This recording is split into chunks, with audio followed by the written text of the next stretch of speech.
Starving bear cub approaches a ranger's cabin. What happened next left everyone in tears. The tiny black bear cub collapsed just 3 feet from the ranger's cabin door. His ribs showed through matted fur, his breathing shallow and labored.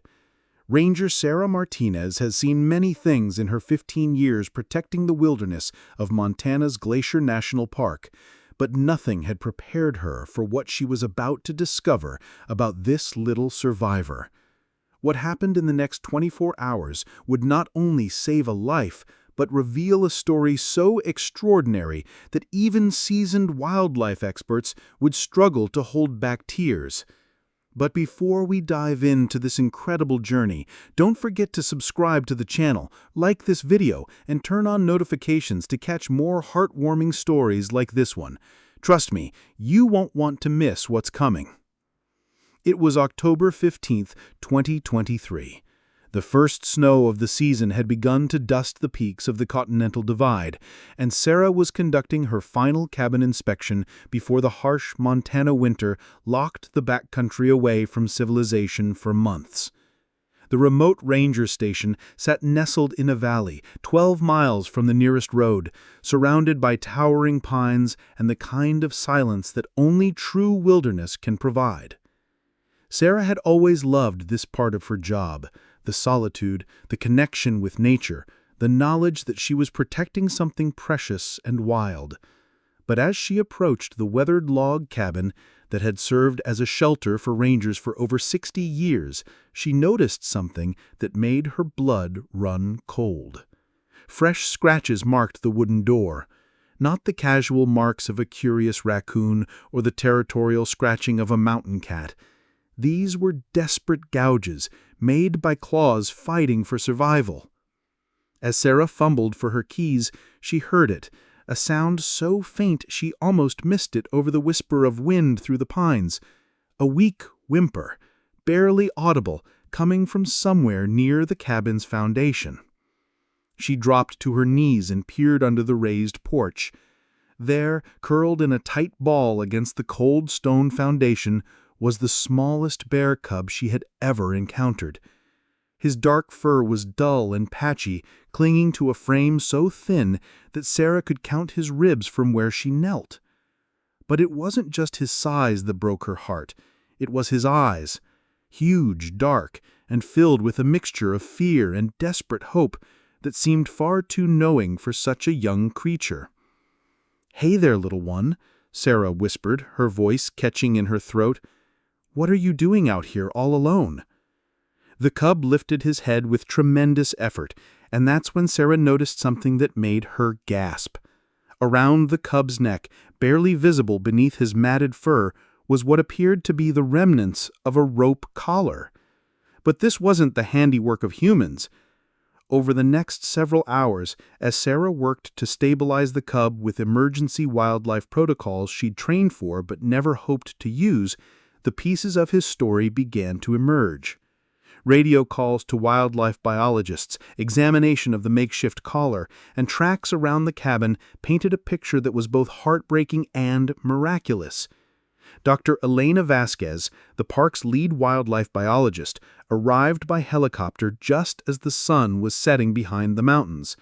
What she found when she examined the cub left even her, a scientist who prided herself on professional detachment, struggling to maintain her composure. "Sarah," Dr. Vasquez said, her voice tight with emotion, "this isn't just any bear cub. Look at this collar more closely."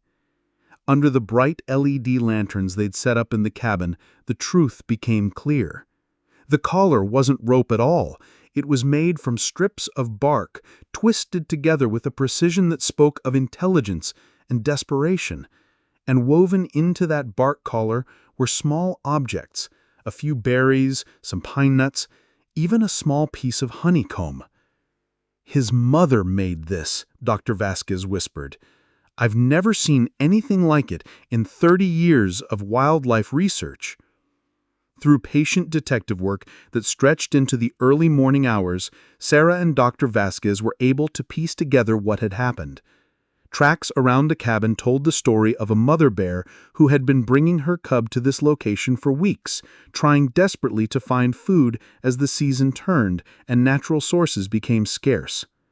The drought that summer had been particularly harsh. Berry bushes that should have been laden with fruit hung empty. Streams that typically ran with salmon during spawning season had dwindled to mere trickles. For a mother bear trying to build up fat reserves for hibernation while still nursing a late-season cub, the situation had become desperate. But this mother had shown remarkable intelligence. She had somehow understood that the ranger cabin represented safety, a place where humans who cared for the forest might help. The bark collar wasn't just a desperate attempt to mark her cub. It was a message, a plea from one mother to any other creature capable of compassion. The heartbreaking reality became clear when they found her tracks leading away from the cabin for the final time. They were weak, wandering, the tracks of an animal at the very edge of survival. She had used the last of her strength to bring her cub to safety, crafting that impossible collar as a final act of love before disappearing into the wilderness. As Sarah held the tiny cub, who they had begun to calling Hope, she felt something she had never experienced in all her years as a ranger. This wasn't just about wildlife conservation or following protocols. This was about a mother's love transcending species, about trust placed in the hands of strangers, about the profound connections that bind all living creatures together. Hope weighed barely 12 pounds, less than half what a cub his age should weigh before winter. His little body was fighting to survive on reserves that had been depleted weeks ago. But there was something in his dark eyes that spoke of his mother's strength, a determination to live that moved everyone who met him. Dr. Vasquez made the difficult decision to transport Hope to the Wildlife Rehabilitation Center in Kalispin, but not before something extraordinary happened that would change Sarah's life forever. As they prepared Hope for transport, something remarkable occurred. The weak little cub, who had barely been able to lift his head when Sarah found him, managed to crawl into her lap. He looked up at her with those knowing, dark eyes and made a sound, not quite a whimper, not quite a purr, that seemed to say, "Thank you." "He's chosen you," Dr. Vasquez observed quietly. "In all my years of wildlife work, I've rarely seen such an immediate bond between a wild animal and a human." Sarah felt tears streaming down her cheeks as she gently stroked Hope's matted fur. She had dedicated her career to protecting wildlife from a distance, maintaining the boundaries that kept both humans and animals safe, but this little cub had crossed those boundaries in the most profound way possible. What followed was a rehabilitation process unlike anything the Wildlife Center had ever attempted. Hope's condition was so critical that he required round-the-clock care for the first 2 weeks. Sarah found herself taking leave from her regular duties to assist with his care, driving the 3-hour round trip to Kalispin every day. The center's director, Mike Thompson, had initially been skeptical about such intensive human involvement with a wild bear cub, but Hope's response to Sarah's presence was undeniable. His vitals improved when she was near, he ate better, slept more peacefully, and showed remarkable progress in his recovery. "I've been doing this for 25 years, Mike told Sarah one afternoon as they watched Hope play with enrichment toys in his enclosure. "I've never seen a wild animal respond to human care the way this little guy responds to you. It's like he knows you saved him." But the real breakthrough came 3 weeks into Hope's rehabilitation. Sarah was sitting quietly near his enclosure, reading reports and simply being present when Hope approached the fence. He sat down directly across from her and began making soft vocalizations, a complex series of sounds that seemed almost like conversation. Dr. Vasquez, who had been observing from a distance, was stunned. "He's trying to communicate with you," she said. I've never seen a bear cub attempt such complex vocal interaction with a human." It was during the 4th week of Hope's rehabilitation that the most extraordinary discovery was made. Sarah had brought the bark collar to show Dr. Lisa Chen, a wildlife behaviorist who had joined Hope's care team. Dr. Chen's expertise in animal intelligence had been crucial in understanding Hope's unusual behaviors. Under high-powered magnification, Dr. Chen made a discovery that left the entire team speechless. The arrangement of objects in the bark collar wasn't random. The berries, nuts, and honeycomb had been placed in a specific pattern, a pattern that corresponded exactly to the locations of food sources around the ranger cabin. "This is a map," Dr. Chen announced, her voice filled with wonder. "Hope's mother created a map showing him where to find food. This color isn't just a marker, it's a survival guide." The implications were staggering. It suggested a level of cognitive ability in bears that had never been documented. More than that, it revealed the depth of a mother's love that had found a way to care for her cub even after she could no longer be with him. Word of Hope's story began to spread. What had started as a routine wildlife rescue had become something much larger. A story that captured the imagination of people around the world. News crews from major networks arrived in Kalispell. Scientists from universities across the country requested permission to study Hope and the remarkable collar his mother had created. But Sarah found herself protective of Hope in ways that surprised her. The attention was overwhelming, and she worried about the impact on his rehabilitation. Hope had been through enough trauma. He didn't need to become a media spectacle. "We have to think about what's best for him," she told the assembled reporters and scientists. "He's not a curiosity or a research subject.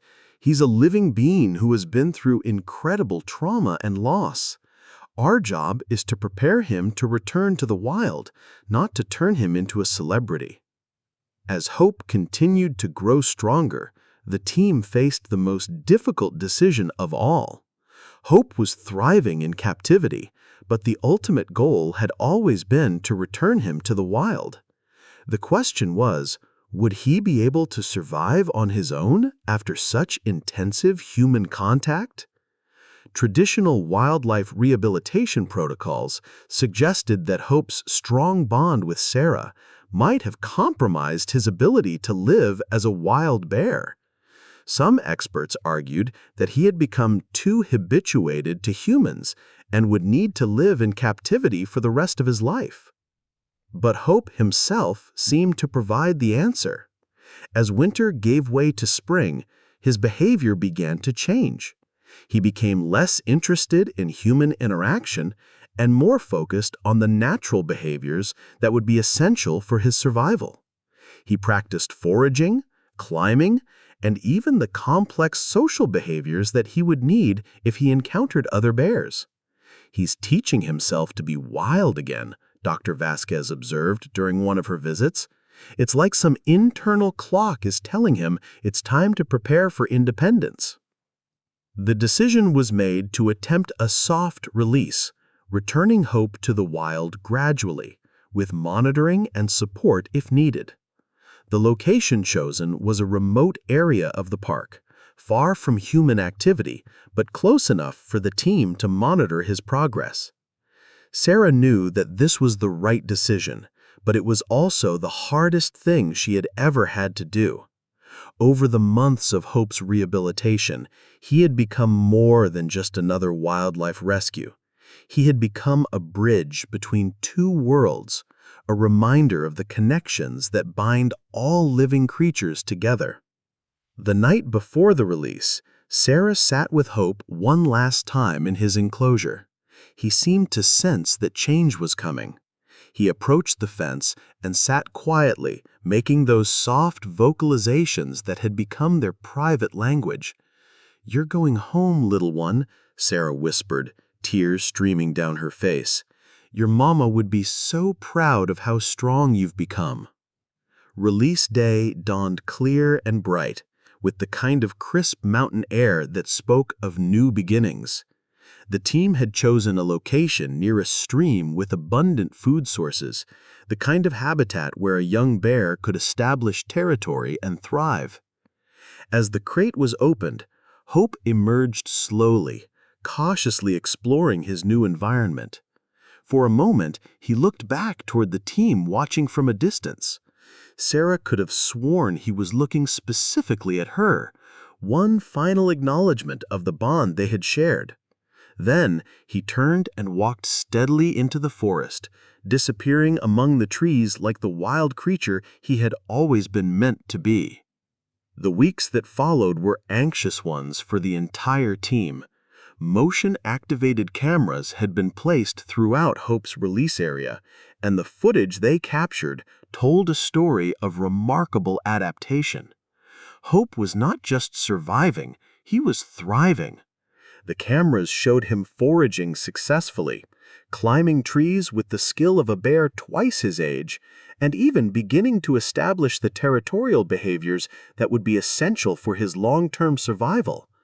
Most remarkably, he seemed to remember the lessons encoded in his mother's bark collar, finding food sources with an efficiency that impressed even experienced wildlife biologists. But the most moving footage came 6 weeks after his release. A camera positioned near a berry patch captured Hope interacting with another young bear, a brief, peaceful encounter that suggested he was successfully integrating with the wild bear population. "He's made it," Dr. Vasquez said when she saw the footage. "Against all odds, that little cub his mother brought to your cabin has grown into a wild bear who can take care of himself." Hope's story had far-reaching impacts beyond his individual rescue. The research conducted on his mother's bark collar contributed to new understanding of bear intelligence and maternal behavior.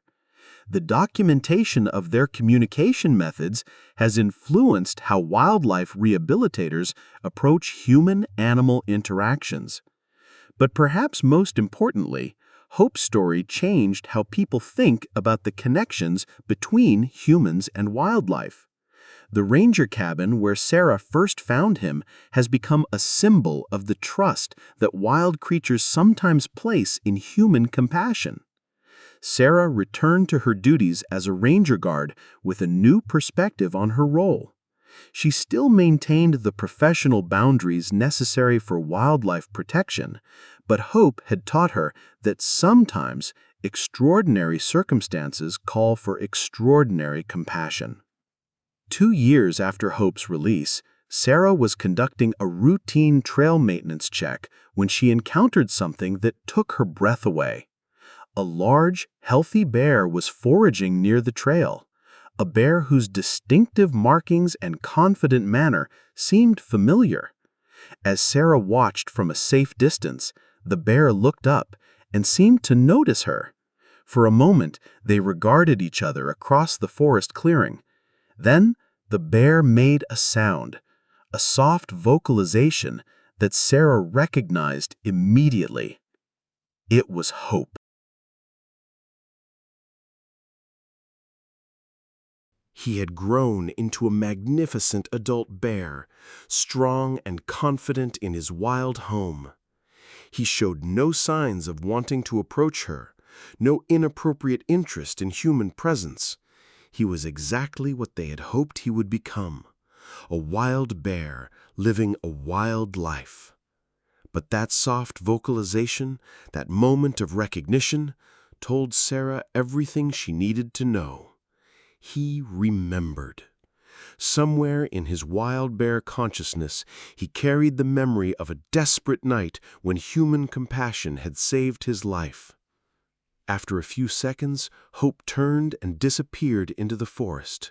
But Sarah stood in that clearing for a long time, tears of joy streaming down her face.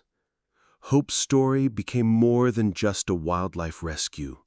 It became a symbol of what's possible when humans choose compassion over indifference, when we recognize our responsibility to protect and preserve the wild creatures who share our world. The bark collar his mother created still sits in the Wildlife Center's education display, a testament to the intelligence and love that exists throughout the natural world. School groups visit regularly, learning not just about bear biology, but about the profound connections that bind all living creatures together. Scientists continue to study the implications of Hope's mother's behavior, and their research has contributed to new approaches to wildlife conservation that take into account the complex emotional and social lives of wild animals. But for Sarah, the lesson of Hope's story is simpler and more personal. It's about being present in moments when life asks us to step beyond our comfortable boundaries and respond with courage and compassion. Today, Hope is a fully mature adult bear living wild and free in the Montana wilderness. Motion-activated cameras occasionally capture footage of him, always at a respectful distance from human activity, always displaying the healthy wariness that keeps wild bears safe. The rehabilitation protocol developed during Hope's care has been adopted by wildlife centers across North America. The documentation of his recovery process has contributed to improved success rates for orphaned bear cubs everywhere. But perhaps the most important legacy of Hope's story is the way it has inspired people to see wildlife not as separate from human experience, but as part of a larger community of living beings deserving of our respect and protection. Hope's story reminds us that we all have the power to make a difference in the lives of the wild creatures who share our planet. Whether it's supporting local wildlife rehabilitation centers, contributing to habitat preservation efforts, or simply being mindful of our impact on the natural world, each of us can be part of the solution. The next time you see a news story about wildlife in danger, remember Hope. Remember that behind every conservation statistic is a living being with the same will to survive, the same capacity for love, and the same right to a future that motivated his mother to create that impossible bark collar. Sarah still works as a park ranger in Montana, still protecting the wilderness she loves, but now she carries with her the knowledge that sometimes the wild world reaches out to us with a trust so profound that it changes us forever. Hope's story continues every day in the forests of Glacier National Park. It continues in the work of wildlife rehabilitators around the world. It continues in the hearts of everyone who chooses compassion over indifference when faced with a creature in need. And it continues in you every time you choose to see the connections that bind us all together in this beautiful, fragile web of life. If Hope's story has touched your heart, please share it with others. Like this video, subscribe to our channel, and let us know in the comments about your own experiences with wildlife.